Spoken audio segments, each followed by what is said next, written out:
Leylines textbook. Steel wire. Portable heater. Oh, it's just some things for my studies. I'll try to bring back some presents. Miss, could you help me with these coordinates? Oh, that's the ley line center. I think it's just up ahead of us, right? That's right. Miss, you're... Yeah? It's all right now, Miss. Oh. Thank you. Oh, look. We're here. Oh, bad luck. These coordinates point straight to the middle of that lake. There's no way we can get there. Wait, Miss. I can get there. Just wait for me on the other side.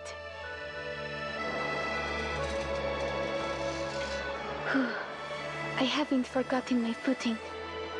1, 2, 3, 4. Good to see that big tooth of yours works. Don't give up. Keep on going. 1, 2, and here we are.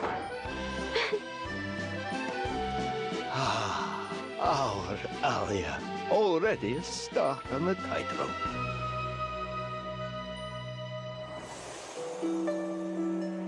Am I? I don't know, Mr. Kozlov. But I'll keep going. It's my choice. It's the future I want for me.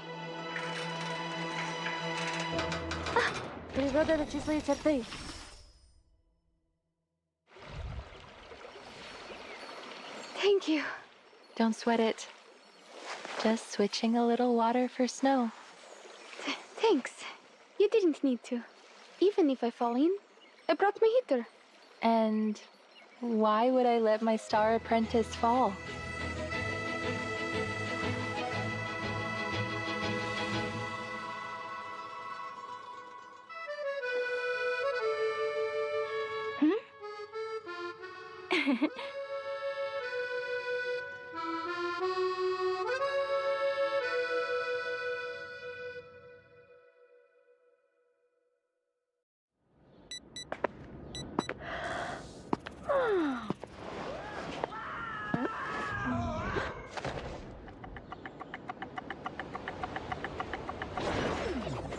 You do know that if we are apart from her for too long, we'll die. But Cornichon has been out all night. She's still gone. Cornichon! Madame Lucy left you this. Mm-hmm. No one else has cracked it so far. Comme ça. And done. That's her handwriting. Sylvie Dubois, where the hell are you? Oh, yo. Bonjour. I hope that fire didn't burn anything too important. Nah, just some old components. Wait, what?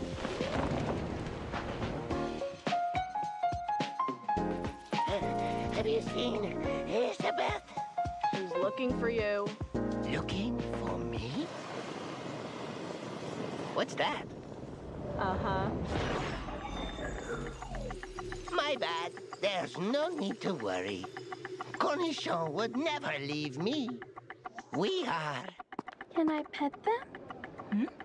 Sorry, kid. I think your mom and dad would be mad if you got bit. My mom and dad are gone now. I don't understand. Where did they go? Easy, kid. Just be careful. Miss Elizabeth, that new researcher? Technically, I believe they count as 9 in total. They have the same goal as their parents. Yeah, we're family. Ow! Hey, watch out! We almost ran out of time. I could have died. Don't be a baby. I checked on you last night. You were dreaming peacefully. Now get ready. We're going to Pleasantsk. the possessed Cosmodrome. Why? To see what lies beyond and above. I want to find out what it's like out there.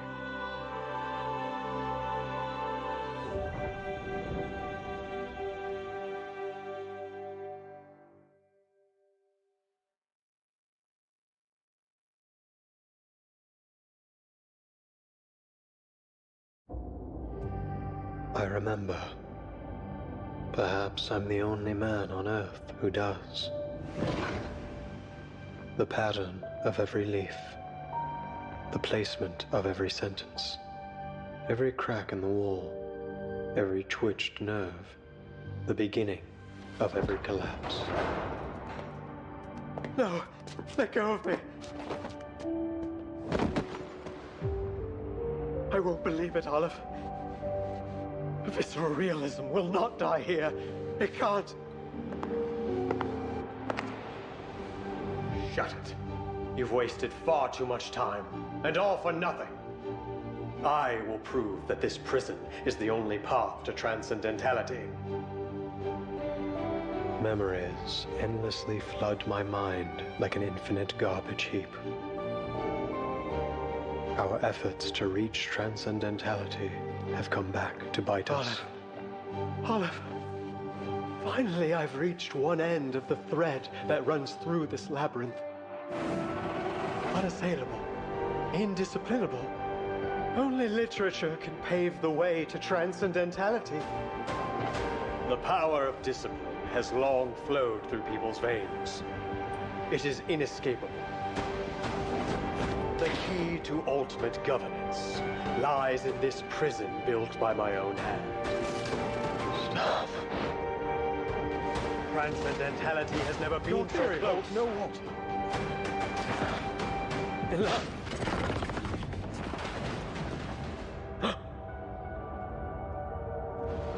Is this the transcendentality you sought, Olive?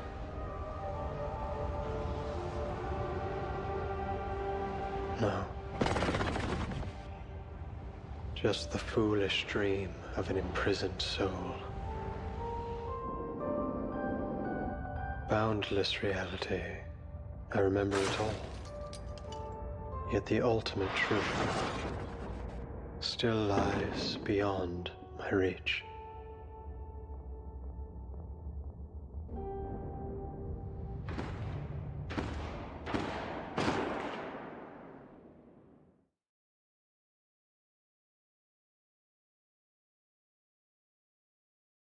El conductor de burro asesinado está obsesionado con la primavera y sus rayos de la mañana, demasiado brillantes. Recoleta, Recoleta, por Dios, Recoleta. Oh, Señor Boyosa, what are you doing here? You've been staring at that thread for 10 minutes. Quit all of this daydreaming and get back to work.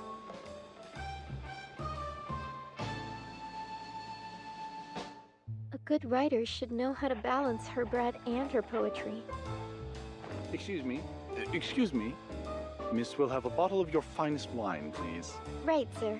One bottle of our finest wine coming up. Un símbolo de lujo y celebración. Perfecto para el comienzo de una historia. The key to truly spontaneous writing is trusting your gut, just as it is with arcane skills.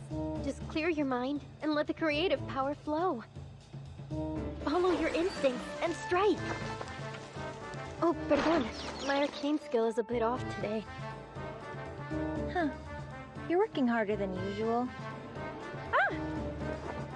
Las palabras rotas y la aleatoriedad del destino están soplando en el viento. Great. Now we have to wash these again. Another rejection from yet another publisher. No one ever appreciates the story of my little town. But that will change. All I need to do is keep writing.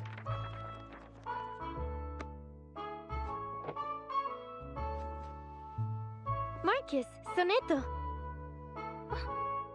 What are you two doing? We're tidying up the bookshelf.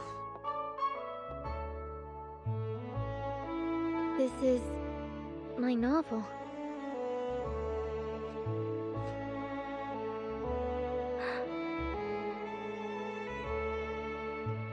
Gracias por leerlo, mis queridos amigos. Así que esto es lo que se siente. No estar sola nunca más. No lo entendiste en absoluto, ¿verdad? Where's the director? This is my money she's spending! She's been locked away in that room since last night. She's refusing to see anyone. She hasn't come out at all? No. Wait, something's not right. 3, 2, 1, push! Director? What happened in here? Is she still alive? She's still breathing. Call ambulance! No need. I got the shot. What? I set up cameras around the room. I needed to capture an authentic reaction to finding a corpse, and you all just gave it to me. Thank you. This is a joke. We don't have time for games. Well, great films aren't made by following conventional methods. He's playing the hero? Are you crazy? He's a relic! But he's ambitious, and he's lived the life of the character. To find the most fitting actor for the part and put the best performance out of them. That's the job of a director. You kidding? You can't just do whatever you want. We have to assess the risk. Stats, market data, that's something we can trust. But why chase the trend when we could break new ground and create a classic? Trends come and go, but a truly great film is timeless. No actor's gonna work with you again if you keep torturing them like this. I'm only asking them to do their jobs. Any Hong Kong stunt performer could do it. This isn't Hong Kong. Who says it can't be? Our winner is a director of remarkable vision with a keen eye for talent and storytelling. Her work has inspired us all. Ladies and gentlemen, the award for Best Director goes to Noir. Thank you all. Anything you'd like to say? Never limit yourself unless it lifts you higher.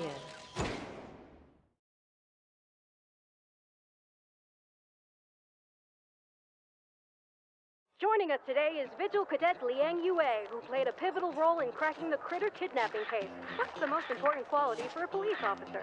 Added discernment and discretion. She almost sounds like my fuddy-duddy grandpa. They ought to be interviewing you, Poitier. See, I made the dumb mistake of not having a famous family of arcanists. It's just for the ratings, that's all. How's it feel, huh? Upstaged by your own rookie? It's no big deal. Truth is, she earned the spotlight. As the saying goes, Sai Xiang du li nang cheng xuan. You gotta have a heart as big as the outdoors. Order, we have a situation. Well, where'd you pop up from? I've been here for a while. And you didn't think to say something? 食不言，寝不语. You got me there, cadet. Sorry, but it's urgent. We've got a report of a thief using levitation arcane skills to escape arrest. Any more details? Suspect spotted. Pull over. Huh? Where?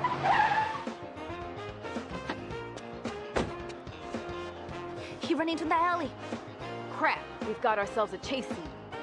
Get back in the car, rookie. Hey! Oh, come on, not everyone can parkour like a kung fu master.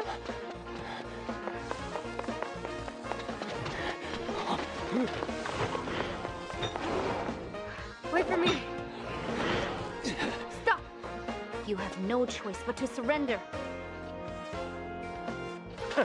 They're using kins instead of police dogs now? What the?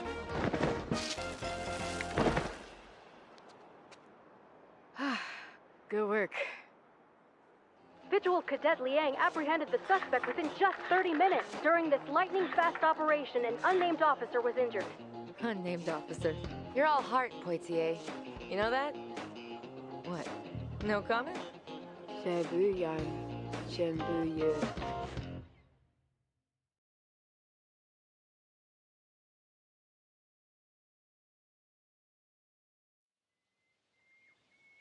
For the nukutai, cracking a coconut open is as easy as spotting fish in clear water. All you need to do is find its eyes and the mouth. Then look for a line between the eyes and cut across it Whack! A direct hit to their port side. 3 cheers for the captain! For Tutu, stop smacking that ball. What did it ever do to you? Listen, mate. We're here to give you a bit of a taste of the real world, yeah? So, you've got to do what I say. Yes, Captain Regulus. Good to hear. Wait, where are your shoes? Books, the vessels of knowledge. Of course, this wise captain can see their true value. But this one's a bit too advanced. You should start on the ones with pictures.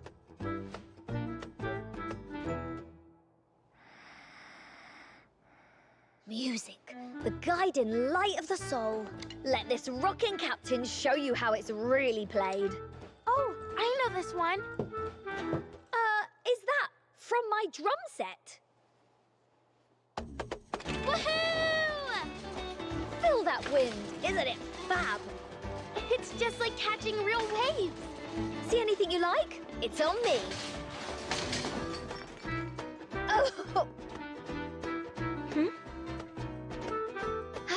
That was an awesome day. You're back. Regulus. For Tutu? Rock and roll, Miss Burton. Regulus. A word? What's in your hand for Tutu? It's a souvenir. This little island looks just like Nukateao.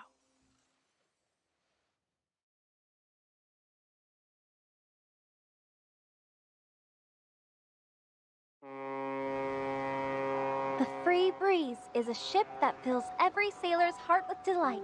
It's quick and vibrant, like sunlight on the gloomy sea, bringing music and joy to every port.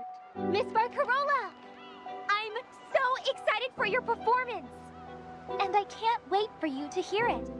It's my goal for every guest to experience an unforgettable musical journey with me, and the sweet sounds of my crackling box. I'll be performing with this, my crackling box. Ms. Barcarola, are you certain you want to use that in your exam? Yes, sir. Silly little girl, always daydreaming. I can almost hear the whispers behind their forced smiles. Everyone says the Cremonese are inseparable from their violins, and I'm not supposed to be any different.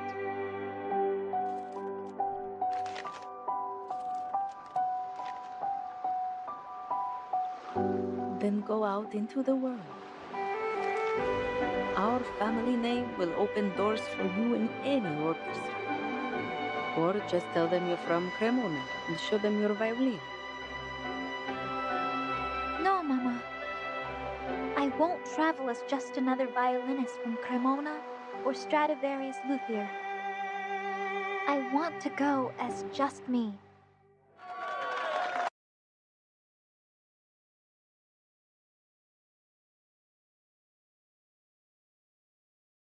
Okay. Oh.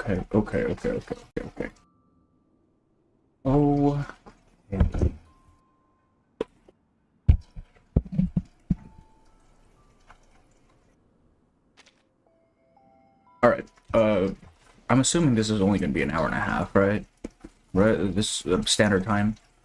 So, hopefully we can get it done in time.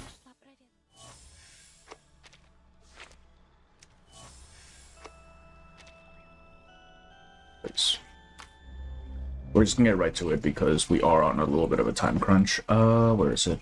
Doomsday and the days after. Also, welcome in everybody. Welcome in, John. I'm glad to see you made it today. Enter. Earthbound.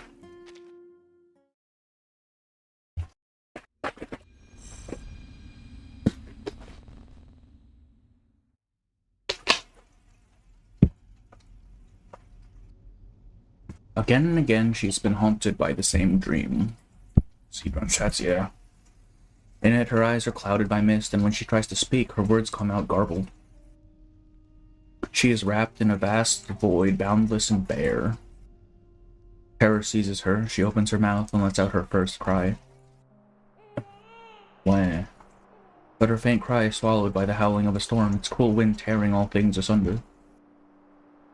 Somewhere deep within, she senses the vastness of the world she's entered, yet not a single corner of it feels meant for her. Wah. She begins to slip into unconsciousness. But vaguely, through the cold, she hears the bark of a dog and feels a warm, wet snout against her numb face. This is also for me. Okay, I hear this one's better than Isabeth's. Woof, woof, woof. Easy now, easy. Settle down, you cheeky girl. What have you found this time? Don't tell me it's another little bear. Oh dear. His smile vanishes into a look of open shock. Urgent footsteps press into the soft snow, reaching her ears, and then...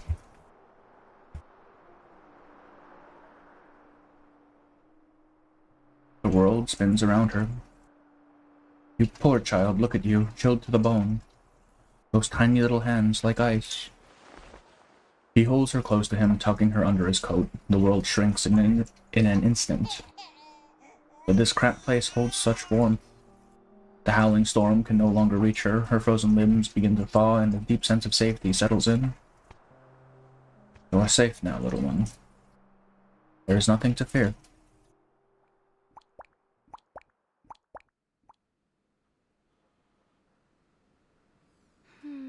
One, two, three. No more, no less, just 7. Just how it was before I left. New office, Plesetsk. The girl gives a satisfied nod as she turns her gaze away from the tropical fish in the tank. After days of observation on her return from space, the end of her long quarantine feels like stepping out from another world. At last it seems like she has her feet planted on solid ground again. But a drifting voice halts the rising smile on her lips. In fact... I ordered 10, but with the storm, logistics have been a complete mess. The leader said unless one of us is dying from a severe ornamental fish fillet deficiency, we'll have to wait our turn on the exotic fish list. He bred these new ones himself, and because he thinks our lovely little teleport disc will save him a ton of trouble someday, he's loaned them to us from his personal collection. Are you saying that? Just not the same pals as before. No. The Melusine lifts one of her hidden siblings from the coils of her hair. So? Listen up, you lot. No sneaky snacking this time, or you're paying for it, and we don't have that kind of money. Nah, same thing. That's your fault for insisting on recreating the exact same lab at this branch. Let it go already. This is all that mouthy, overcharging salamander's fault. We haven't even got this month's allowance yet, and you're already slushing cash around like it grows on trees. We are still working on the data Kiperina brought from the space. Maintaining a consistent research environment will help keep our thinking on track, no? Hold on. Did I just hear one of you snakes accusing me of overcharging? My prices are completely fair. Hell, I gave them for practically as too. Don't underestimate the pricing on getting identical tables and chairs in times like these. It's not exactly easy to get your hands on them. The tiny salamander has stirred from its nap and launches into a spat with the serpentine siblings. But their loud commotion seems almost impossibly distant to Kiperina. The storm. And reversion. Just saying the word seems to strike her with an unexpected harshness, as though she hadn't been ready for it. She tries to avert her eyes, but she is drawn back to the eco-tank again. The fish start playfully through the water. She used to feel so much joy watching them, but then... they're not the same ones as before. They're gone. A wave of dizziness sweeps over her. It feels like she has returned to the weightless void of space, but now without the company of the stars. In the endless darkness, a colossal presence stirs. Its pull catches her, and she begins to fall. So, what's your plan? What is your plan?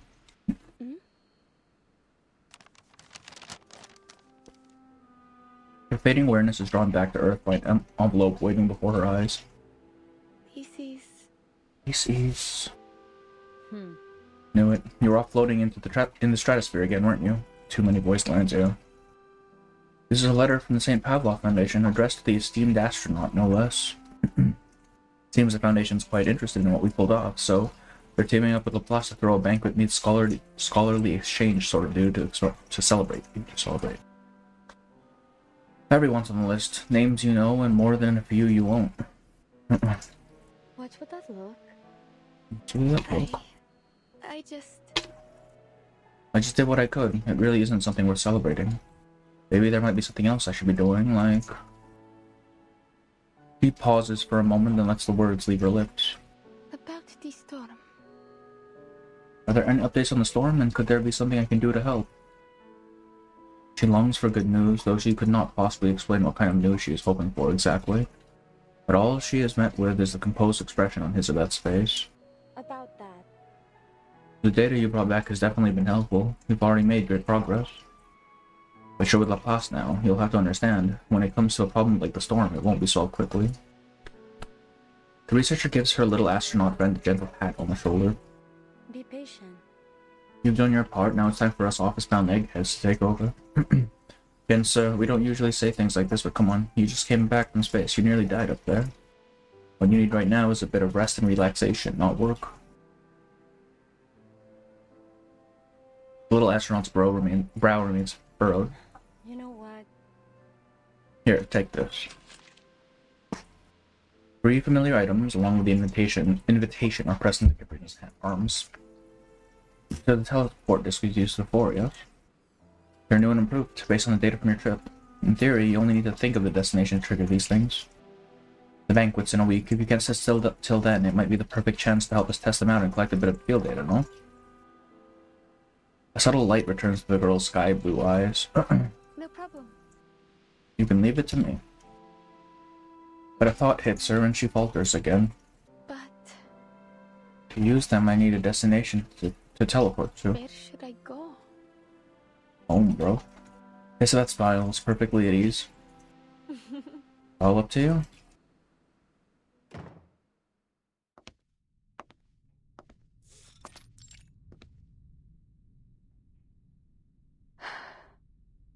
Kiperina closes the door. Kiperina closes the office door behind her and lets out a soft sigh. Miss Kiperina. Is something the matter? I'm surprised to see our brave astronaut looking so glum.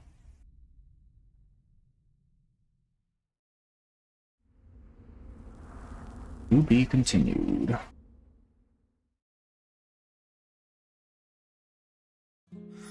A long winter.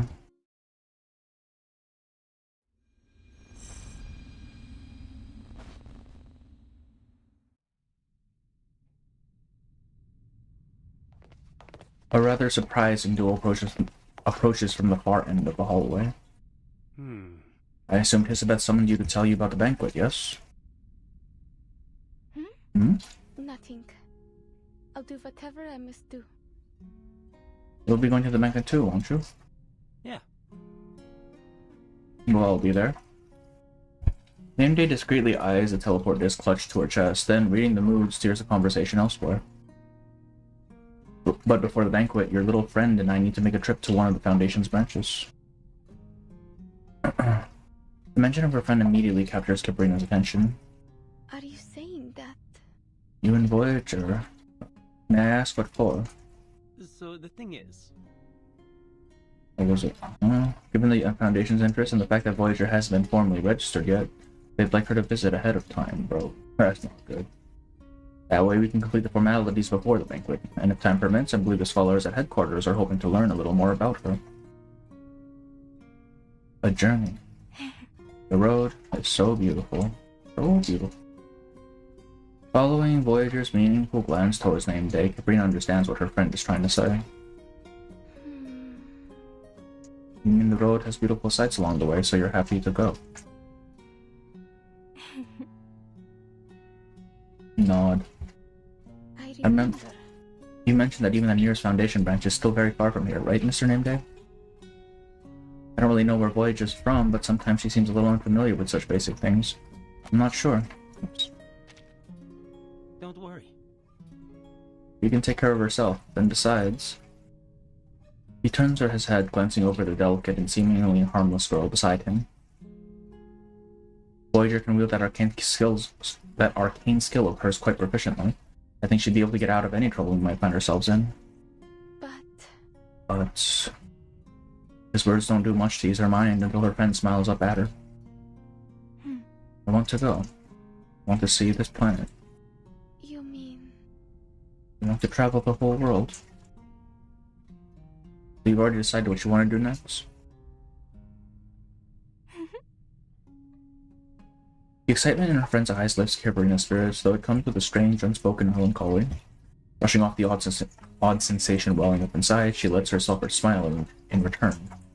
All right. If you've made up your mind, I won't stand in your way. However, be careful on the road ahead. Don't go around talking to strangers, and certainly don't accept any food from them. She holds out her fingers, counting off every precaution she can think of. You know you could come too, if you'd like. That way Voyager will have someone to keep her company. After the paperwork's finished, we'll head to the banquet together. The invitation is tempting, but after a brief pause, Kiperina shakes her head. Thank you. But No, I've already promised Miss Hisabeth I'd help with her research. I think I have my own. my own destination. It's simply that she hasn't found it yet. Excuse me, Miss Hisabeth. I just need to double check something with you.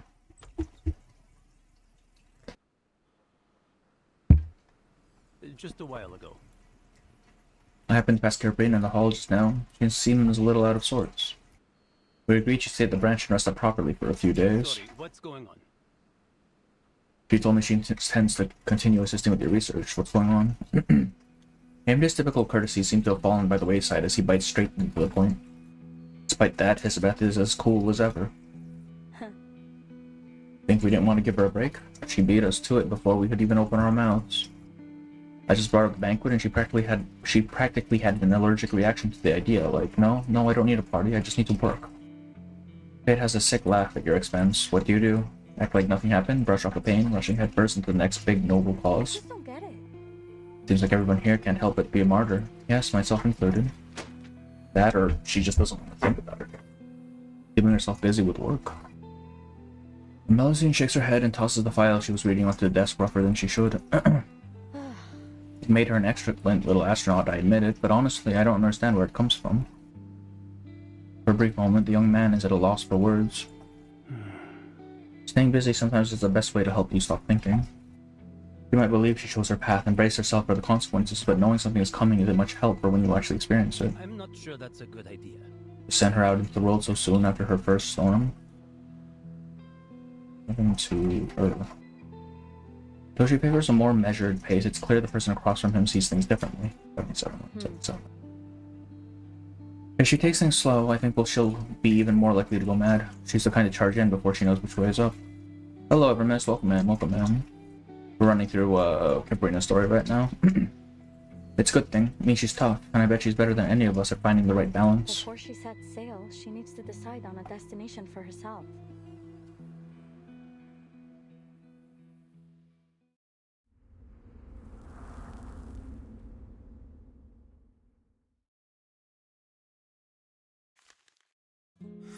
Doomsday.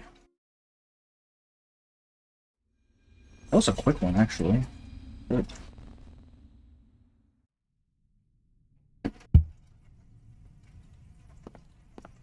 Kiperina reaches the end of the hallway wearing a heavy frown, then turns back, her steps tracing the same path again and again. Come on now, don't tell me you still haven't made up your mind. The salamander pops its head out with restless impatience. So Miss Snakehead just wants you to test those new teleport discs, am I right? Come on, kid, sounds to me like you've got a free pass to go anywhere. But... Where is anywhere? The world is just so big. I'm sorry. I think my indecision has wasted your time. Her remorseful face makes Hanjiang squirm a little. It rubs at its skin, not sure of what to say. You've got nothing to apologize for. I'm the one who decided to tag along. These teleport discs are just going to be hot stuff soon, but Laplace isn't likely to be offering them out to the public just yet. We really are, yeah.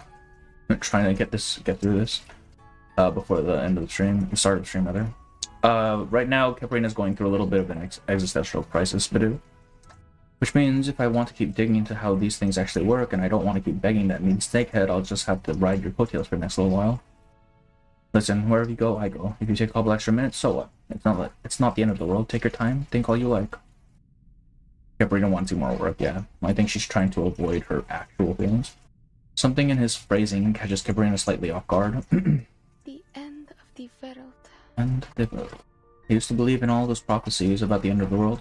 I remember once when I was 5 when we performed in a town where there was this old fortune teller lady. She said that one day, Oh, that way. feel lost, you'll be gone. I like this backing track. I don't know what it is though. The earth will split open and the waters will rise. The event story. This is a character story. I remember being so frightened when I heard that. I rushed into the tent and hugged Mr. Kozlov tight. I didn't even say anything. He was worried about me for a long time after that. A thought dawns in her mind and spreads across her face. We are on Note 3, Pebbles. For Kiperina. I still remember it was in Murmansk. It was where Mr. Kozlov found me. He told me about it when we returned there for performance. That was 10 years ago. The Roaring Twenties. Is it? Okay. I need to look it up. The year was 1977. Oh, that's the year we're in right now. Look at that. Oh, is she actually to see a younger Mr. Kozlov? Sounds like you might want to pay that place a visit. Does she know what the year is currently? Oh, really? Shit. Hey, Mass, welcome in. She hesitates, then nods, her face resolute and certain. Yes. Yes. She pulls out the first teleport disc. She whispers the destination in her mind, invoking the teleport ritual. Excuse me. She takes a deep breath. My destination is Murmansk. I think she'd need like a more specific location than just the city. Scattered memories of the city flood her mind, the ships in the port, the towering statues, memories flowing away in reverse to a distant past reverse. A warm coat shields her from the snowstorm, and a tent provides a canopy for a small world filled with laughter and joy. Quite short, okay. That's good to know, since we are a little bit, The ritual takes hold, the disc shakes in her grasp, and without warning, another word surfaces in her thoughts. Home.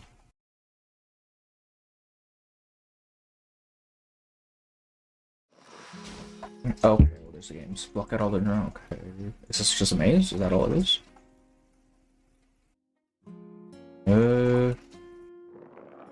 Oh, it's one of these. Wait, that's kind of funny. Oh, sorry. It's like those toys you get as a child that I was never very good at because my hand-eye coordination is bullshit.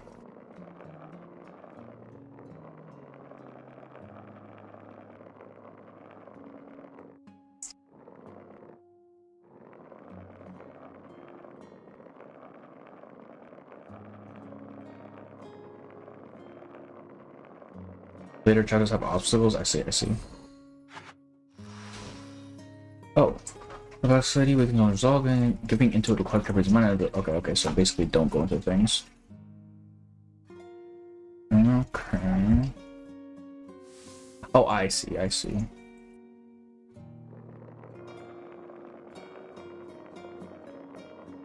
wonder if... Yeah, you can just go around them though. Oh, fuck. That needs to go. Have we get rid of this one since that's a little tough? That one looks annoying. That one looks annoying. That should be fine. This will be fun in mobile, yeah. I don't know how like precise the mobile's gyroscope is for this sort of thing. Wait, I can just go around this way. It does look like it was made for mobile, yeah. It's a little bit clunky on PC, but I think it's still kind of fine. It's just, it doesn't feel as intuitive on a PC. Oh, is it really? It was though, okay. Heads up, her dear Aunt Natalia is making her grand entrance. In the distance, a slender figure slips into the tent. I am massively skill issue, come on. We know this already. Oops. Oh my gosh, it's like she can really fly. The crowd holds her breath, even the guests grow hushed and hesitant. She walks a wire barely a finger thick. A single slip would send her plummeting from dozens of meters above. Yet she moves as if walking on solid ground. From afar it looks as though she's walking on thin air. Finally, she reaches the far end and greets the audience with a poised salute. After a moment of stunned quietude, thunderous applause bursts forth. Amazing, Utranyaya. Truly amazing. With a sea of applause, the man smiles down at the little girl beside him. There, you see? Nothing to worry about. Aunt Natalia's not gonna fall, Andrea's knives won't miss, and Bajon's not suddenly going to chomp on your sister Lena. We pitched our big top good and strong, and no storm's taking it down. Even if the ground shakes or water comes rushing in, we'll still be safe inside. That's why you must smile, Alia. Forget what the fortune teller said, child. The world's not ending, not anytime soon. Well, I don't know about that.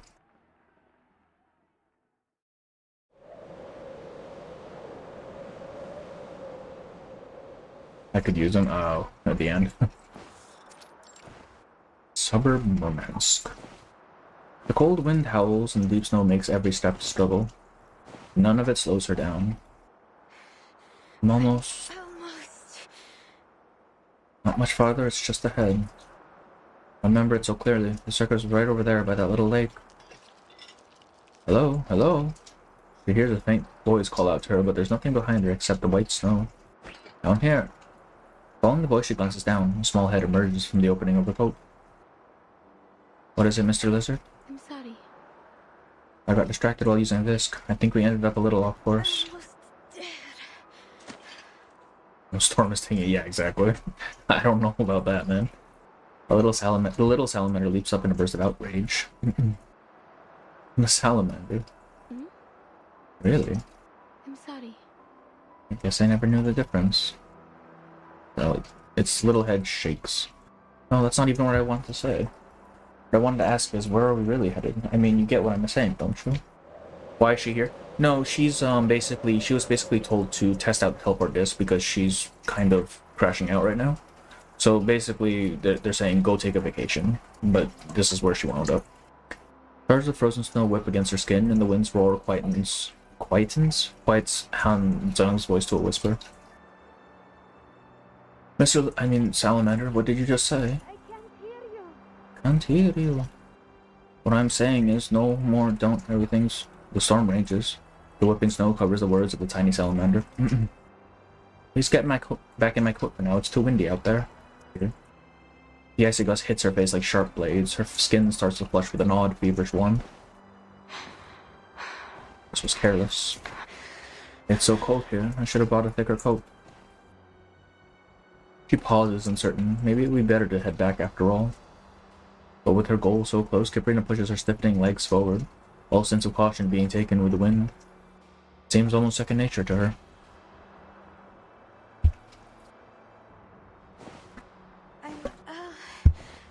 Almost dead. She has been moving blind against the onslaught of snow, wandering much longer than she planned. The stiffness and cold in her legs begin to radiate across her body. There it is. She finally sees what she's been looking for, and her snow-covered boots, heavy with cold, begin to move with miraculous speed. So responsible, Hisabeth. Okay, to be fair, first of all, why would they think she would go to like a nice field, right? And also they sent her to space already. Like, come on. I don't think they care. Over this small cloak. That's where the circus was. This vacation is not going well now. This location, yeah, this is where she was adopted. Huh? She climbs up to the peak of the slope and finds herself solid. Nothing's there.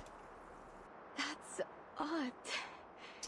Why? She looks around as if in a daze, but her view tilts and spins with every turn of her head. Then the muffled impact of a heavy object falling into the snow. After a moment, her brain sluggishly registers the heavy object was her. It's enough, you're freezing to death, kid. Keep going like this and you're done for. Where the other teleport is? Hand him over, I'm taking you back. Something scrambles onto her chest, shouting words she can barely make out. Go back. Back to where? Kiperina remembers the words that had drifted to her through the storm. Words she tried to shut out. Bro, she's actually going to die if Han Zhang wasn't here. That's fucking insane. Just stop, kid. Where are you even going? And remember, everyone from your circus was swept away by the storm. Oh. I forgot. I never forget. Miss Hisabeth told me everything. They're gone. They're not gone. And then her consciousness begins to slip away. But this time there won't be anyone to shield her with a coat to craft a tiny haven from the storm. All that she loved has vanished. For her, the end of the world has already come.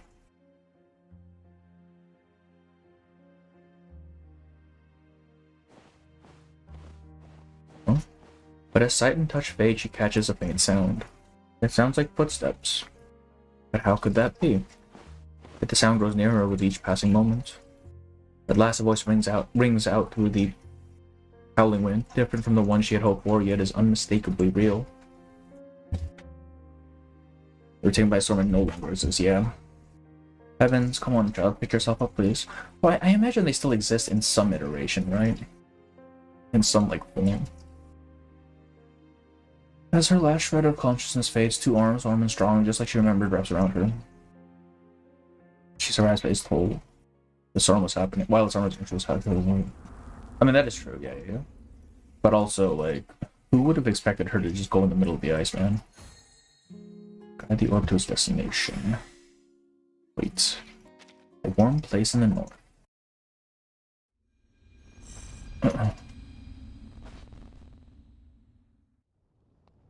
Wait for what? Huh? The soothing sound of a faint metallic clink reaches her dreams, and Kiperina stirs from her slumber. Is that Kozlo? There's no way this is Kozlo. Ain't no chance, man. Ah yes, it's this cabin again. The room is slightly old-fashioned but warm. The wind still howls, shaking the windows from the outside, but within this little sheltered world, it soon fades away. Kiperina props herself up in bed, thick blanket sliding down her chest. There's no wonder I feel so warm. Her companion, along with its weighty dwelling, leaps onto her belly. Finally awake, you scared the life out of me. If I let anything happen to you, everyone back home would turn me into salamander jerky. Okay, what was he supposed to do, though? Like, he's a little dude. Don't try getting up yet. She said you need to warm up your hands and feet a little longer. And Jack gestures outward as a woman in her 30s steps out from what looks like the kitchen. That might be Kozlo. That's right, dear. Just rest for a while. The frostbite's already been taken care of, but the ointment will work better if we keep it and you warm. Now, let me tuck you in. Oh. Okay. Her tone is warm and easy. Kiperina pauses for a moment and lies back down without protest. Were you the one who saved me? I'm not to thank you enough. If it weren't for you, A tray laden with steaming soup, bread, and roasted sausages is placed at Kiperina's bedside. Anyone would have done the same. Falling down in the snow like that, the cold could have killed you. You're lying on a lizard for child. Exactly. Like, what were they thinking? You go ahead and eat something now. Thank you. The other says sure knows her way around the kitchen. Not to worry, I already tested the food for you. Kiperina sits up, placing the tray on her lap. You'd think she isn't hungry at first until the aroma of the food fills her nose. I suppose I could eat. The sausages and bread soon fill her empty stomach, mixing with the hot soup that brings a comforting warmth that spreads out as if seeping through her bones. The gloom in her heart fades and she feels a sudden surge of renewed energy. How are you feeling? A little better? Yes. I'm doing much better. The woman furrows her brow. And yeah, your face is still telling me otherwise. Kiperina falls silent for a moment. Shame and regret begin to surface, rising like the steam from her bowl. I just... Never thought it could be so simple. But a simple bowl of soup and a blanket would make me feel like this. Losing something important, never seeing the people you love again, but does this mean people can just go on living as if nothing has changed? Her hands shake, yet her eyes are unbearably dry. If only she could just shed a tear, perhaps it would bring her a little relief. But there's nothing there. Is everyone like this? Or is it only... Is it only you? Anjang opens its mouth, as if on the verge of speaking, but the words don't come out. The only sound in the room is the wind slipping through the crack in the door. The lizard goaded. After a moment, warm hands gently rest on Kiperina's shoulders. That's not it, child. I don't know what you've been through, but I can tell that you're strong. And there's nothing wrong with being strong. Your family would never hold that against you, so... Her hands gently cradle Kiperina's face. Lift your head, dear. She meets blue eyes as clear as a bright sky. Then a strange realization strikes her, as if she's seen those eyes before. Is it actually Kozlo? Before she can clarify her thoughts, she finds herself speaking. It turns to dust and cannot. Yeah, like that lizard isn't doing shit. You. Oh? All at once, her world is swallowed by darkness. Literally. Oh. Oh. Why'd the lights go out? What did I just bump into? Oh no, that must be the generator acting up again. Been around since they retired from the drilling site years ago. We just fixed it up last month. I guess that fix didn't take. Let's let it handle for now. I think there's one more around here. Just a moment. The sound of rummaging through boxes moves sporadically around until after a moment a faint candle flickers, casting out a dim light. Okay, sounds good. I mean, there's still like an hour, man. At least we can see each other. I'm not sure what we can hold out. But I'm not sure that we can hold out until the snow stops. This may be tricky. Kozlov becomes a woman. The generator. Kiperina thinks for a moment before lifting the blanket from herself. Maybe I can fix it. Can I take a look?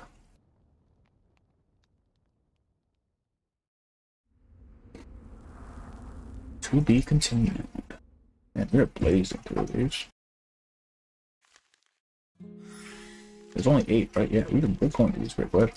Days of Yore. Whose? Yours?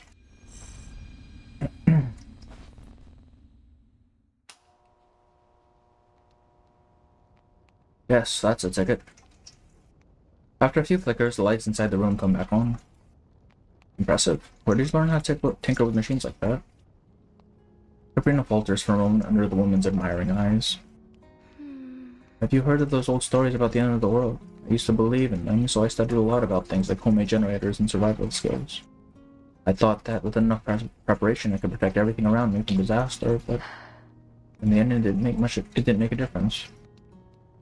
She realizes this isn't a topic she's eager to discuss right now. She looks around the room. It's strange though, for a home, it lacks a certain lived-in quality, and as a holiday cabin it feels too much. Speaking of which... What is this place? This cabin used to belong to a bear hunter. I made some changes, brought in some furnishings. Excuse me. For now, it's just a hut open to all buried travelers. I wouldn't turn anyone away. I would never turn. Noticing Kiperina's questioning look, the woman smiles. I think it's a lot, don't you? Why would I be out here in such a remote place? I have my reasons. We're about 10 kilometers west of Zapolyarny. To the northwest, there's a drilling site. I work as a doctor there, and my husband is a mechanic. Is her husband blonde and look like her? That's quite far on foot. It took us quite a while to get out here, but I didn't expect the weather to turn against us like this. It really makes you wonder what the other kids in suitcase felt after trying the storm. I mean, Eric's story kind of covers that as well, doesn't it? Which is to say bad. The woman stares out the window as the snow continues to pile outside. The storm doesn't seem like it'll let up anytime soon. Let's just let pass the time then. Do you think Paige felt when she realized she'll never see her parents again? I mean, like, she would probably still feel pretty bad, right? It all began a long time ago. Back then, my husband and I were still young. We had good jobs in the city. Oh wow, this is the Ryashki thing. Then one day he came rushing home with a pile of papers.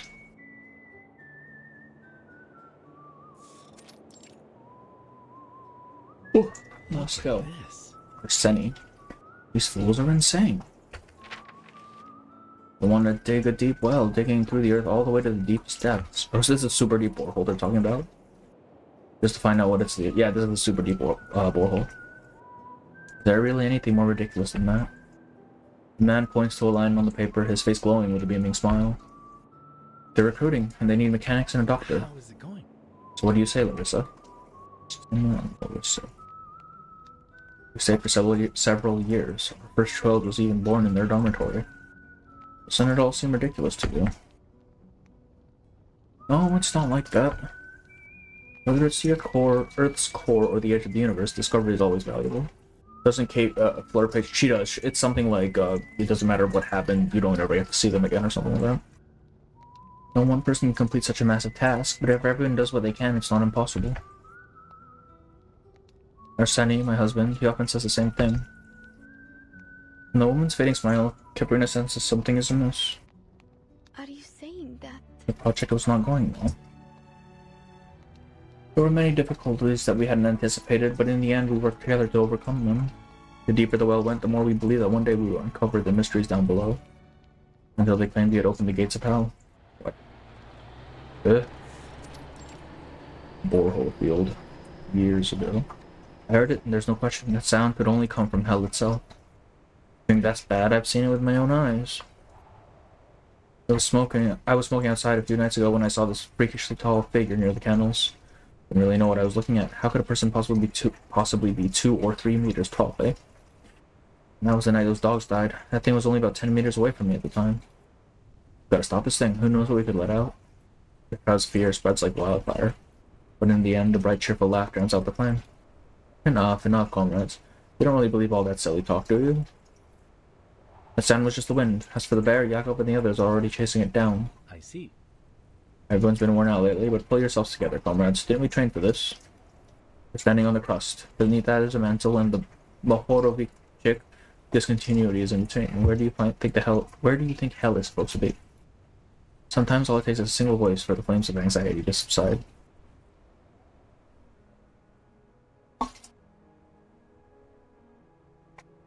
Sunny's always been that way. Hasn't changed since we first met. At times he's almost like a kid still, always causing trouble, but when he takes the lead, people can't help but follow him. Pride shines in the woman's eyes, but her smile changes. He shouldn't have stood up like that. That evening, I was called to attend to a worker with a sudden fever, leaving Arseny to watch over our eldest daughter in the dormitory. The next morning, they found him lying in the snow. Blood ran from the house all the way outside, and our child was wondering, what the fuck? Call it a punishment from hell itself?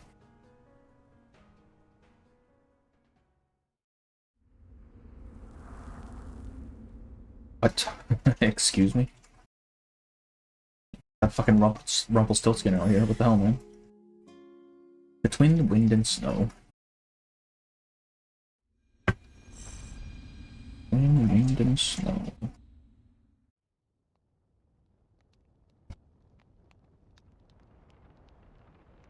Kiperina left speechless for a moment. She never imagined the story would take a turn like this. I'm so sorry. Such a horrible thing to have happened to you. The one who should apologize is me, child. Such a tale. No one would feel happy hearing it, yeah?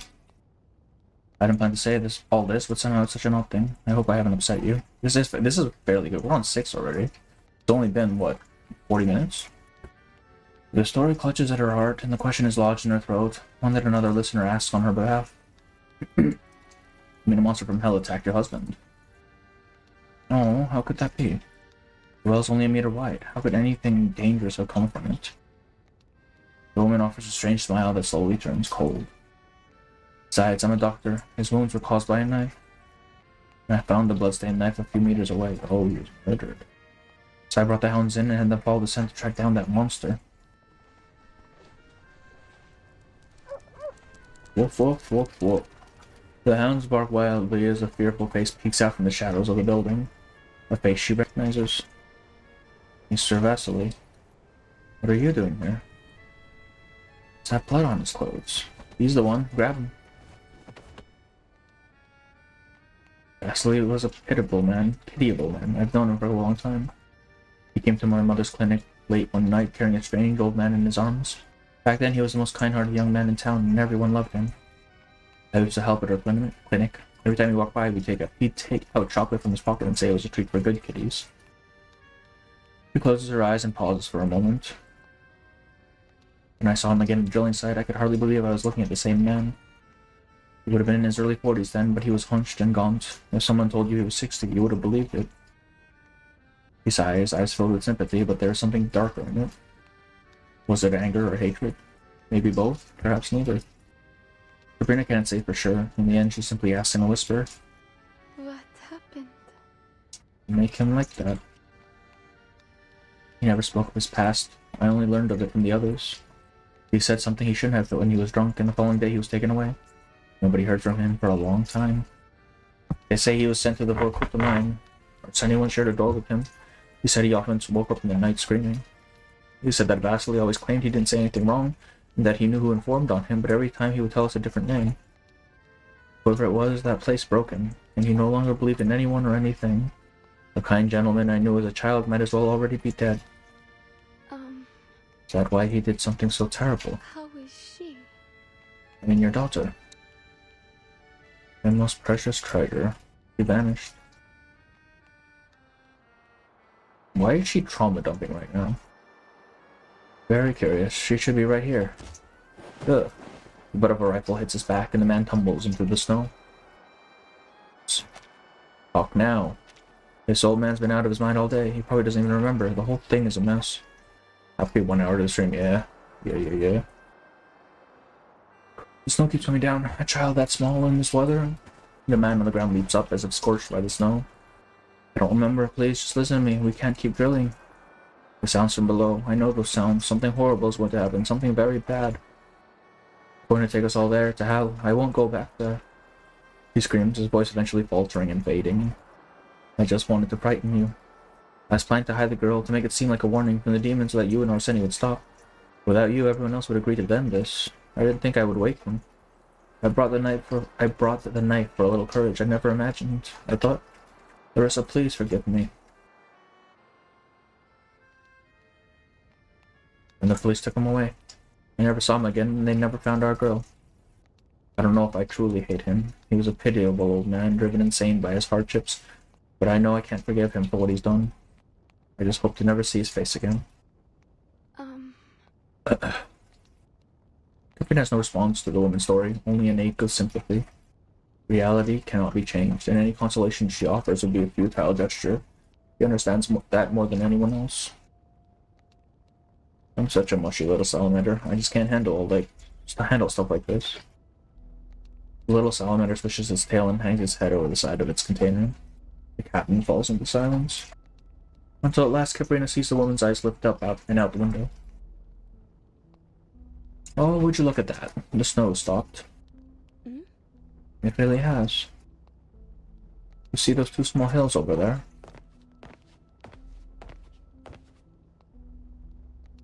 Kiperina moves closer to the window. You mean those two there, side by side? That's where he said he left our girl in a divot between them. He wanted to shelter her from the wind. It was somewhere around there. What is Kiperina's story about till now? It's just people trauma dumping about stuff. In a universe full of things, myth, cryptids, and history of animals, it's hard to know what really happened to Tim to become like, yeah, it's true, yeah. Like, he might have actually just gone to hell, we don't know. Kiperina finally understands. That's why you come here so often. You're still looking for her? It's the only thing I have to go on. Some days I imagine that I might see a kind old woman holding a little girl's hand saying, I found you here many years ago, you know? Who knows? It's possible, isn't it? The woman offers a heartbreaking smile, and Kiperina feels again at a loss to speak. Left alone in the snow. How could she have survived? It's impossible. It would take a miracle if someone finds her by accident. Hold on. Realization hits her like a bullet ricocheting around in her chest. Then your child was... Lost around here during a snowstorm. When did this happen? You have a name stitched onto her blanket. What was her name? There's not a chance in hell. The idea seems impossible to consider, but there's not a chance it's Kiperina, right? We're in a different timeline. Or not even a different timeline. It's post-storm, man. As soon as the thought enters her head, it cannot be dismissed. The chaos leaves her mind blank, and Kiperina holds her breath. After a long pause, she watches the woman open her mouth confusedly. Okay, there you go. Daksha. Her name is Daksha. She's my eldest daughter. Oh. I see. Is it disappointment or relief she feels in the pit of her stomach? She responds blankly, as if unsure of what to say next. Fortunately, the sound of the door opening breaks a pause before it looms too heavily. Oh look, it's a small child. This is a surprisingly detailed NPC. What the fuck, man? I know you're here, Mama, but you didn't tell us this time. Who's this lady?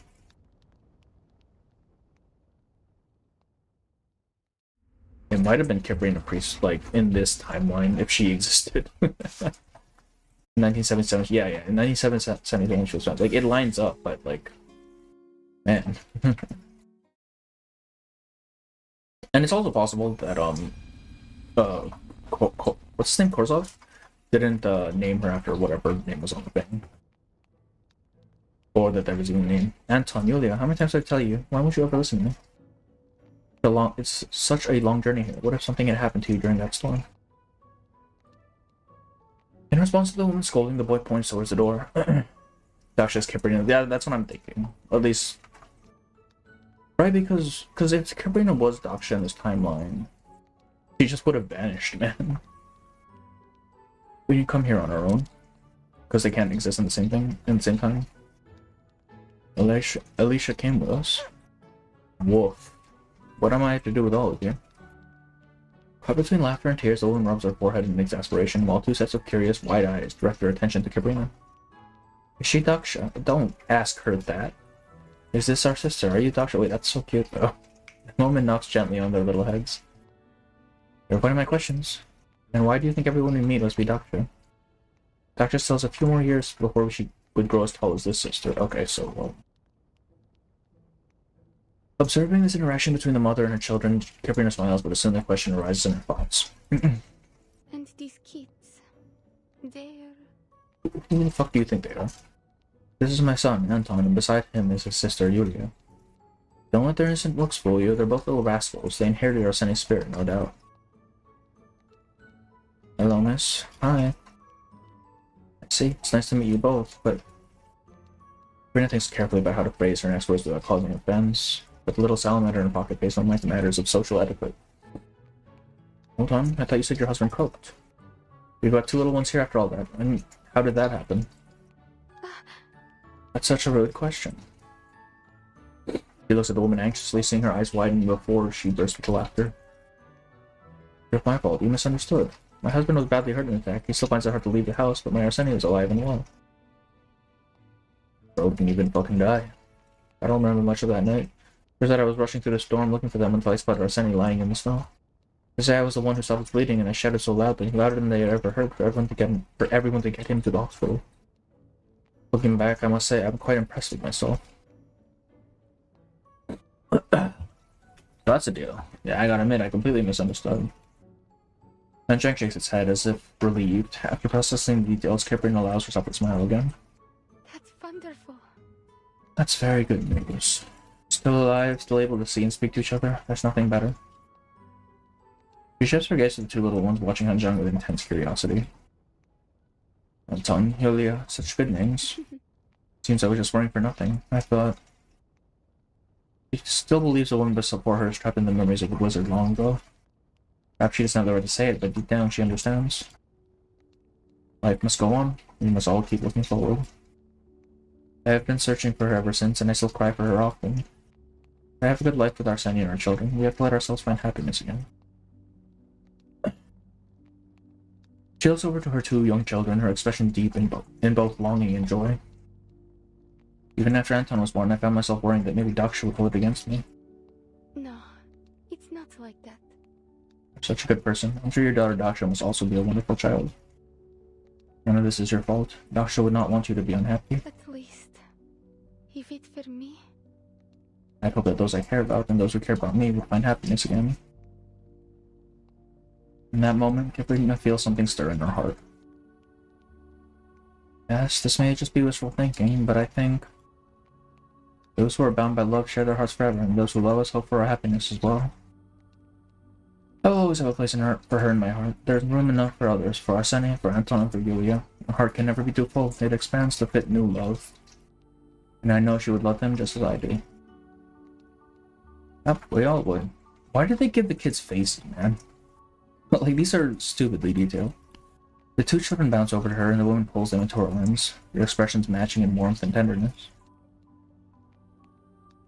I struggled with it for a long time, but in the end, my children helped me understand. It's the love we receive that gives us the strength to overcome our suffering. That's how we're able to move forward from tragedy to find our future without losing the past. She meets Kiperina's eyes, glistening teardrops illuminated by the sunlight pouring in from the window. I don't know what happened to you, but perhaps you'd be willing to share it with us. I mean, no. For a moment, Kiperina feels as though she's too wrapped in their embrace. I don't know what to do while waiting. You could shitpost in the the live stream chat. The truth about the storm cannot be disclosed to outsiders, and so the truth has to remain with her. I am friends with someone who lost their first child young, but still continue to have kids, so this is hard for me. Is Kiperina's story good? I haven't read it yet. I actually kind of like it. I think it's quite nice. It's just her dealing with like grief and stuff, coping. I'm looking for a circus. The Otreniaya circus. However, it seems I've come to the wrong place. They're not here. Otreniaya. You know Otreniaya? Yeah. Yeah, this is yeah. It's a good story. I like it more than Hisabeth's. Let's put it that way. Hisabeth's the two children scrambled to pull out a crumpled poster from Anton's pocket. Look. This is the familiar lettering on the poster leaves Kiperina on the edge of tears. That's true. But why? It really is Utraniano. You're in the wrong place, lady. Look, it says the performance of Lifetime awaits you in Kandalaksha. See you there. The show's in Kandalaksha, not here. You want to watch the show as well, but the postman said we won't make it in time. He said it's really, really far away. Let me see. Oh yes, I'm afraid it is, children. The woman takes the poster into her hand and shakes her head regretfully at the children. As their performance starts at 7, the Kandalaksha is over 200 kilometers away. We'd never make it. Jeez, it's alright. How about this? I'll ask the postman to keep an eye out for news about the circus so we'll know when the next show is. Take you next time, okay? Fine. That's a promise now, Mama. The two children nod obediently, but she can't help but feel the same disappointment she sees in their eyes. Wait. Maybe. She reaches into her pocket. Yeah, I can take you there. To a Trinaya.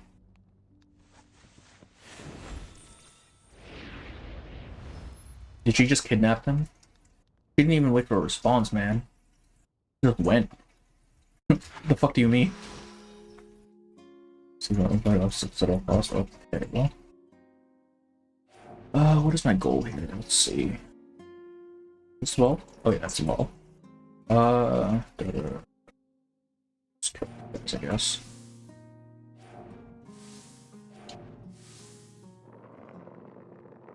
Oh, I do not like the Mazda. It jerks too much.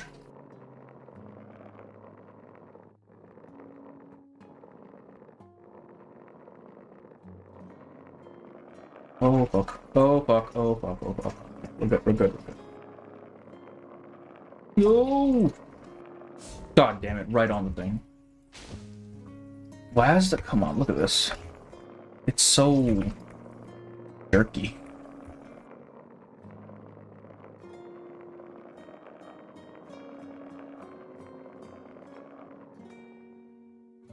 Just gonna go ahead and use this real quick. Oh wait, we can remove the spikes too. What the heck?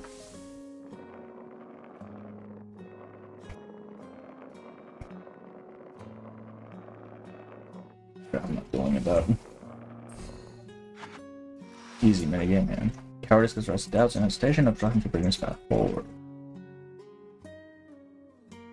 Okay, but could I just delete these? I actually can't, damn. Alright, well. Yeah, Weza feels a little bit weird. Especially since it like kind of does that. Like I'm gonna have a stroke.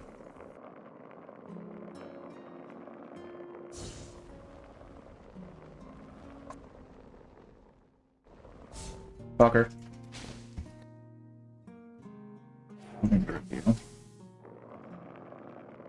Yeah, this feels at least a little bit like less epileptic.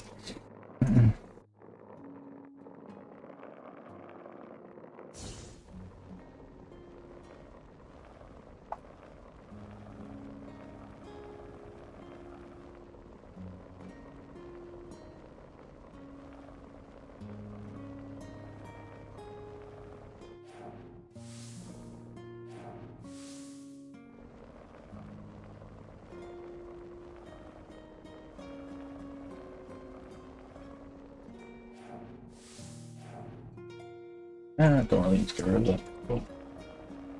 There we go. Someone called you blind on Nuo's stream. What is the context? What did I do? Well, it really depends, yeah. Use your mouse, yeah. The days after. I feel like this is the shortest character story we've gotten so far. Damn.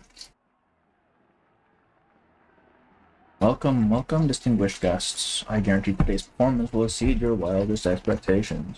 Moving with the crowd, Kiperina walks into the tent. Even now, she cannot quite determine if the thumping in her chest is from fear or excitement. However, all her doubt vanishes as the performance starts. You can do the spikes. I'm assuming there'll be at least more. Right? Final note. Now, please, welcome our amazing, death-defying virtuoso of the trapeze, Talia. Amidst the roaring cheers, a lithe young woman steps onto the tightrope. Wow. The way she walks is so incredible. It's just like walking on air. Kiperina gazes upwards, focusing on the figure suspended in midair. The girl she has never seen before. All the circus members, both on stage and off, are people she's never seen before. Wait, in that case, if she would have been her kid, then wouldn't this, the one who took her place in this timeline, be the kid? This isn't her Utrania. Her last glimmer of hope falls away into oblivion. It's obviously Sotheby. Are you gonna do a react stream? I am not. That's why I'm streaming this right now, because I'm just gonna send you all off to someone else. It's amazing. I think she might even be better than I was. Argument. What are they saying? Let me see. We have time. The performance is breathtaking, lighting up the faces of the crowd. Even with everything so unfamiliar, this is the Utrania she has longed for, the one she feared losing, but ultimately had the heart of her home. I almost forgotten what it was like. Just what it feels like to watch someone walk a tightrope. It feels as though this other person has taken her place, flying into the sky towards the great unknown, flying to the farthest reaches of the universe. And she looks up. The canopy that once covered the sky and created a small world for her, cramped but cozy. But now it no longer covers her. It was torn away in the storm. This canopy is not the same. Like she was replaced. I mean, who else is gonna be doing tightrope, man? It's not like they're just not gonna have a tightrope walker. So that's what it's like. Well, I understand now. There's only one gazing at the universe that one can truly comprehend their own insignificance. And it is only by looking back at the past and then into the future, immersed in this invisible river of time, that one can truly know. There will be never another moment like it. There will never be another moment like it. The resolve that once stirred in her heart now finds firm ground, and she stands more certain than ever. The past has given her the courage to move forward, and the future still holds hope worth reaching for. There is no reason to stop moving forward. Thank you everyone for gracing us with your patronage and your applause. What a wonderful audience. Today's show has come at last to its conclusion. Kiperina's never found it yet, because she doesn't exist at the time, right? Technically. I know it sounds surprising, but it's actually my first time at the circus. It was even more exciting than I imagined. Thank you for bringing us here. The woman sitting beside her turns to face her, but her words trail off midway. A moment later, she gives her a knowing look. You're leaving, aren't you? Well, people who survive the storm do not appear in the new era. Like they never meet their younger or older selves.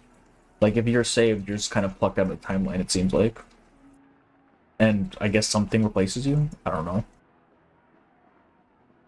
I didn't know that. No, they mentioned it quite a few times actually, but they mentioned it first in 5.5, the star thing after Aperon. Yes. So is she her mother? Maybe? I don't actually know, man. The implication seems to be that this would be her mother if she existed in this timeline. But she doesn't. Waves of applause are still crashing around her, but Kiperina's arms isn't received. She reaches into her pocket and pulls out her last teleport disc. She's just gonna leave him here? They're 200 kilometers away from home, man. Miss Larissa, Anton, Yulia. I think I should go. How are they getting back?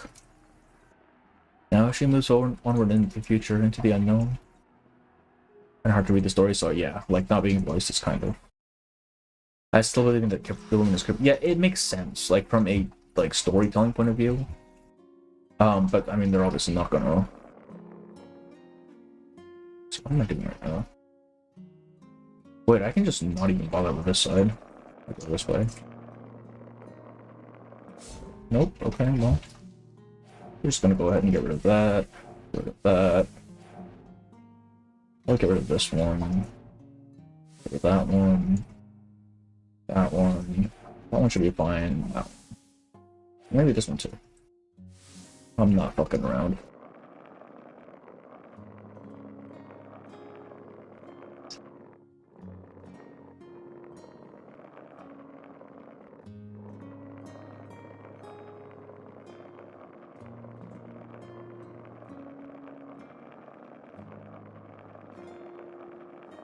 What fucking mechanics?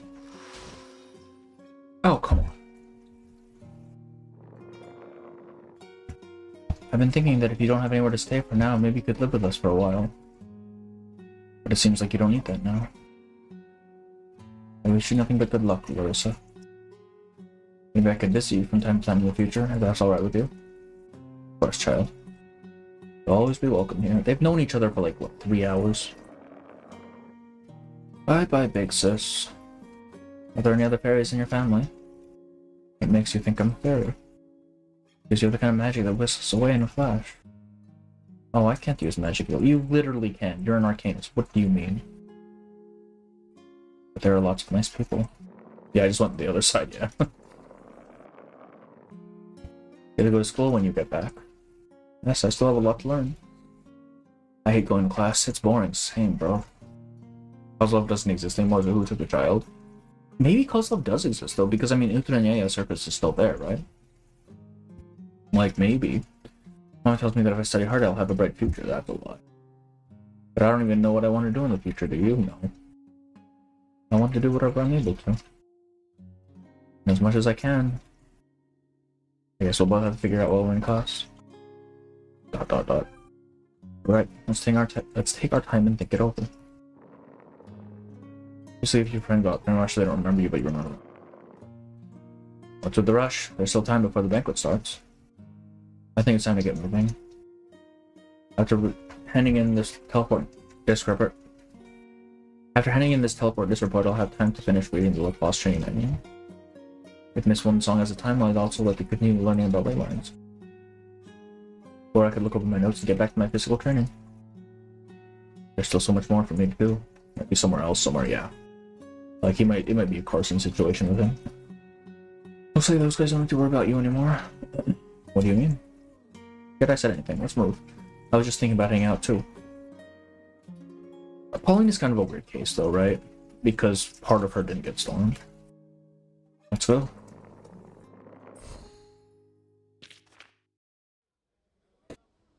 Let's walk over the The Grand Hall is filled to bursting with guests, some dressed in formal attire, while others are still in uniforms or researchers' coats that seem to just a little out of place. Among the crowd, Pointer is one of them. As Pointer, I must say, we're quite fascinated by your team's research. Will we have the chance to meet the other team members, maybe Miss Hesabeth or our young astronaut? Of course, I'd be more than happy to introduce them to you. I'm pretty sure this part was mentioned in the main story. In one of the traces. However, first I was asked by Mr. Ludwig to inquire whether your branch would be willing to work with our team in Cossats on the distribution and utilization of Lumium. Pauline was partial, yeah. Despite her robotic nature, Pointer has always seemed more adept at social responsibilities. Not far off, Hesabeth is savoring the last bite of her dessert. Eliseo, souffle should be eaten immediately after it's baked. The Foundation chefs certainly know what they're doing. I'm more interested in the lamb chops over there. Come on, bring us another plate. Not the best choice. There was no one who was in. Oh, okay. I don't want to stop myself on that. I'd rather try the steak tartare next. Another pointless sibling dispute seems poised to launch before they're interrupted by the arrival of a friend. Miss Isabel. Miss Isabel. Registration all done? Did everything go smoothly? Voyager smiles and nods in reply. Nod. It does seem that. Seems they're just waiting on one last person. Has Miss Kiperina still not arrived? That's unusual. You know, I got the feeling she finds these sorts of gatherings a bit dull, no? I have no objections if she wants to enjoy life and not be tied down in endless useless conversation. Not like anyone's taking attendance today. Her tone remains light, but the young man frowns nonetheless. Maybe we shouldn't have let her. Before he can finish speaking, he sees Voyager's eyes brighten. Recalling his assigned task, the young man promptly follows. Ludwig might be dead. Ludwig disappears, we just don't know when he disappears. Oh yeah. There you are. There's so many people. I was afraid I'd never find you. And Mr. Nameday. Hello, sorry for being late. I don't need to apologize, I just can't remember you ever being late for anything before.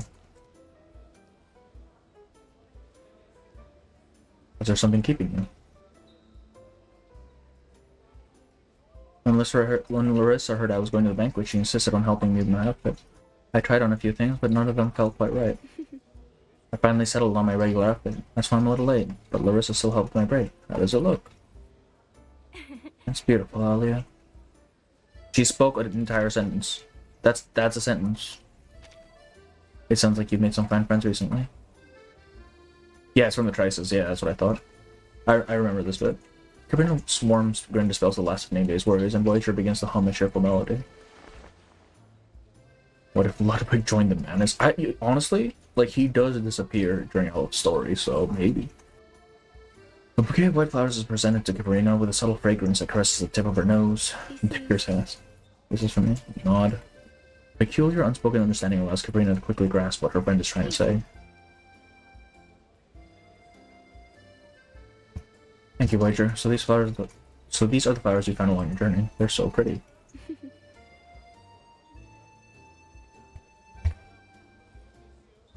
I'm happy to hear you also had fun on your travels.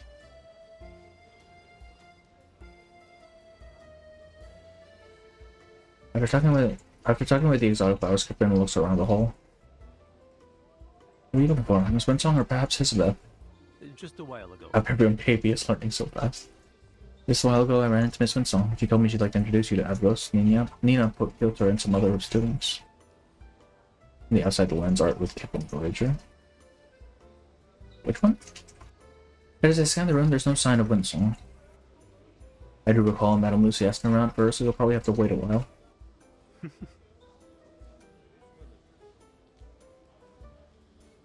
She follows his hand to a familiar figure of her using the snack nearby.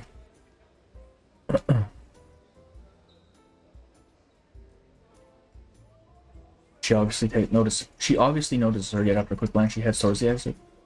It's a clear signal to follow her. Kiperina matches her speed and exits the room. They proceed down the corridor, moving ahead until they're alone, and the noise of the crowd is barely audible. The area is so much faster, though it is a little cool. But she didn't find him, like he disappeared, and he hopes he's dead from— Yeah, she didn't. She never found him. Which means he could have defected, who knows? Ludwig lives. I mean, yeah, until we see a body, he lives. It's still winter, but after the storm, it feels warmer than before. Might just be my sense playing tricks on me, though. I suppose I'll have to check the data when we get back. Maybe. Should have dressed more formally. I didn't think the banquet would be this big. No worries. This banquet isn't just for us, anyway. In fact... He transferred his consciousness into a computer. Possibly, maybe, who knows? After the last storm, all Laplace was in utter disarray, but it was Madame Lucy who finally helped put things back in order. Early Sawyer, I don't know who that is. Things went much better here at the Foundation. With the storm back for another round, everyone is in need of some good news. Then they'd finally be able to stop working and, if it's even possible, relax. Because if we can finally do that, if we can smile again, then no matter how much damage the storm does, we'll one day make a molehill out of this mountain. Are you saying that? We're the good news, and this party is for everyone else. We're just an excuse for everyone else to have fun. There's no gratitude in this world at all. N'est-ce pas? That's wonderful.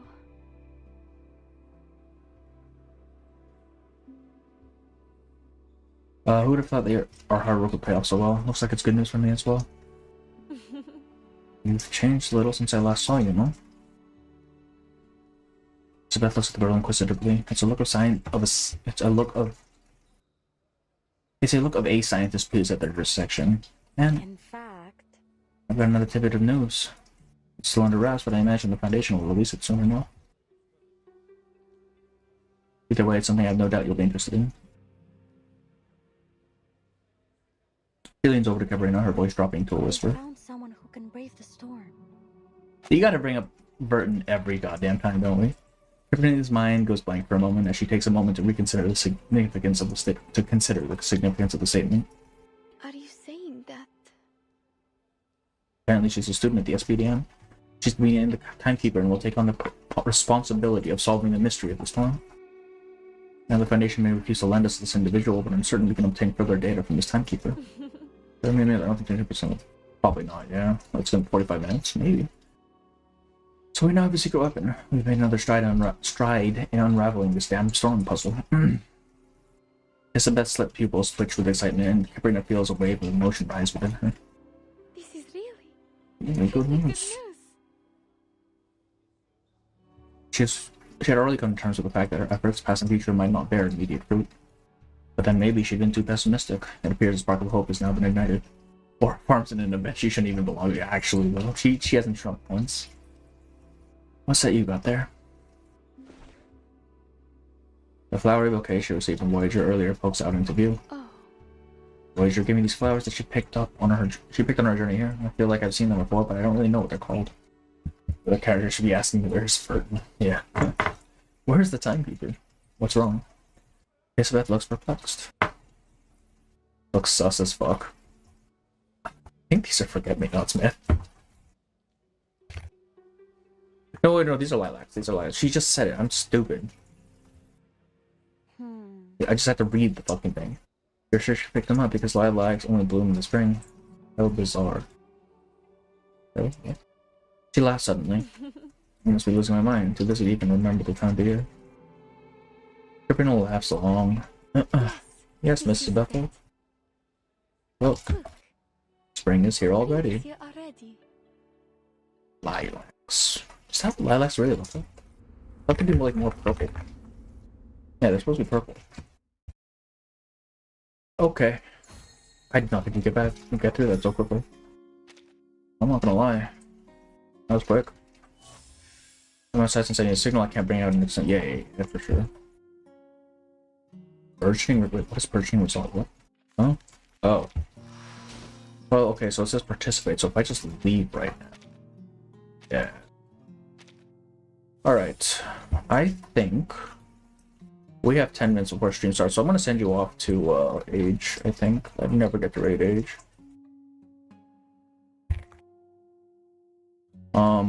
I like this story. This was a good story. I definitely like it a lot more than like Isabeth's story for me was not great. It was not that her story wasn't great. I don't like Isabeth. Just from how we've seen her and stuff. Why don't you want to react stream, Mr. Payron? I don't... Streaming stresses me out, and I prefer to, like, enjoy the live stream myself on someone else's stream. I want to be so real with you. So I will be sending you all off. Great break from the chaos that's about to, I'm sure. Alright. Everybody say hi and then disperse to wherever you wish to be. But that's gonna be it for tonight. Yeah. We love you, Mr. Thank You, but I don't like to stream. I don't want to stream. Hope you're doing well. I'm not up this early, but I couldn't miss live stream. I'm actually sending you all off somewhere else. I'm not gonna be live streaming the thing myself. But yeah, that's gonna be it. That was Kiperina's story. Very good.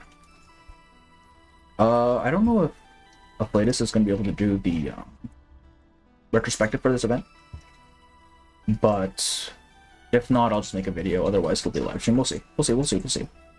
I wish that story was more personal, like about like we don't get anything about her backstory at all, which kind of is part of why I'm not so fond of her.